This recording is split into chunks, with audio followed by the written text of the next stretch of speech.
the reasons that I did so well after I was diagnosed was because of strong support from my mom and dad. I remember one of my first days in the hospital when my parents almost begged me to try the medication, to trust the doctor. And when my medications weren't working very well, they did not give up.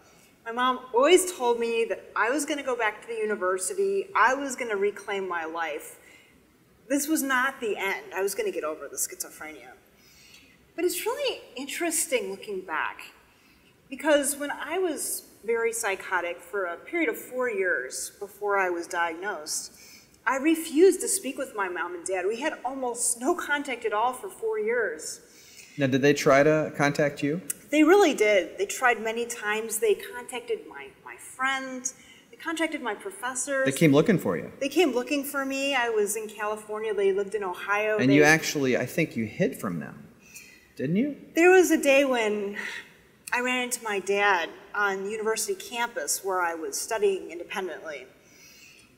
And I hadn't seen him for many months. And when I saw him, I was afraid. I was having delusions. I believed I was going to become like Mother Teresa and help people in third world countries. And I believed I was going to become like Bill Gates. I thought someday I was going to be a billionaire. And I was convinced in my psychotic illness that my parents might stop these wonderful things from happening. And I refused to speak with them. Now, when you said you hadn't talked to your parents in months, I seem to recall that you had a childhood where you were very connected to your parents, that was very out of character for you. Oh my gosh, yes. Yeah. And my parents were my best friends. They bought me beautiful violins. I went to violin camp, studied with a violin professor. We had a wonderful relationship. So many good memories of Christmas and Thanksgiving. And so these what you call delusions were really out of character for you. They turned me into almost a different person. Like, I was still me if you look at my face, but my mind was just failing me, and I didn't even know it. And so say a little bit more about the Mother Teresa thing. How did that begin? The Mother Teresa thing began when I traveled to China through my church during my junior year at the university, and we went to one of the poorest areas of the whole country. I remember being in this tiny little Chinese rural village and seeing people that didn't have enough food, they hardly had any clothing. It was classic developing world, very poor. And it was good for me to care. You know, it was good for me to want to travel again. I actually did. 6 months later, I got on a plane, I flew to Africa, and I stayed in Kenya for 2.5 months. And I loved it, and I learned a lot, and it was a wonderful thing to do. But when I came back from Africa, I enrolled in my senior year classes, and I had been this straight A student, you know, getting great grades in physics, biochemistry, almost straight A's. All of a sudden, I can't even pass. I'm trying my best in these classes, putting forth a lot of effort. Felt like my mind was in this cloud. It's like my mind was this broken record going back again and again to what I saw in Africa.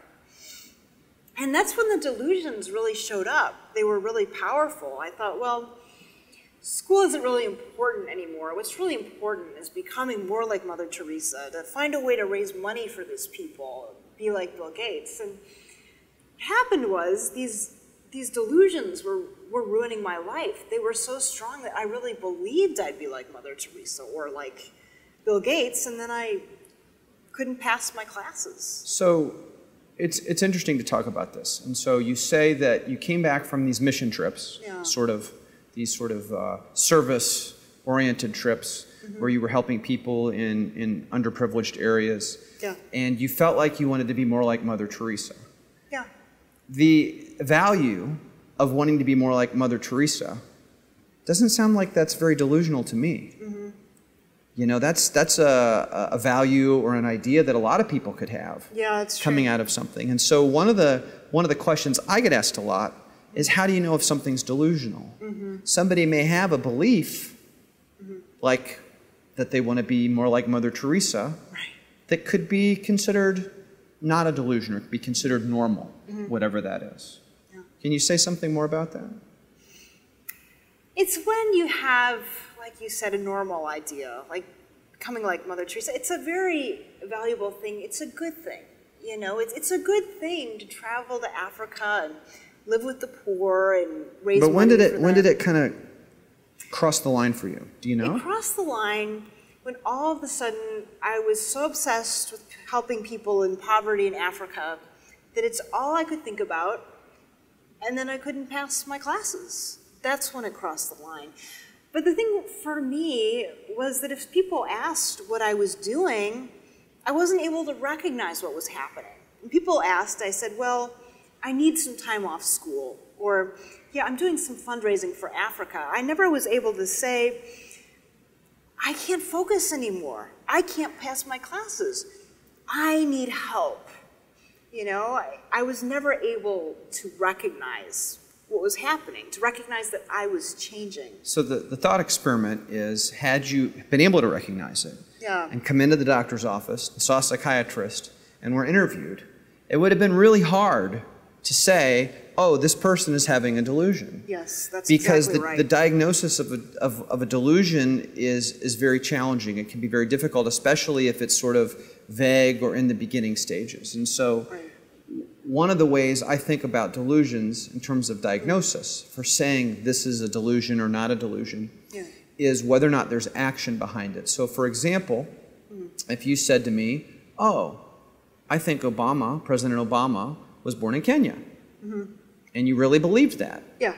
Well, that may or may not be a delusion. I probably would not call it a delusion, irrespective of whatever the truth is. I'm just curious. But if you said that Obama was born in Kenya and you sold all your belongings and moved to Kenya to look for his birth certificate for 10 years, I would call that a delusion. So for me, it's when the action comes in behind the belief. Okay? So for you, when you have the thought, I want to be like Mother Teresa, and you start fundraising and you stop going to class, those are actions, and you stop performing well in school, and you plan these trips that really aren't funded and that lead to some of the outcomes that you had. Oh, taking debt on my Visa and MasterCard. I remember maxing out one of my credit cards so I could fly to Thailand and visit people who are poor.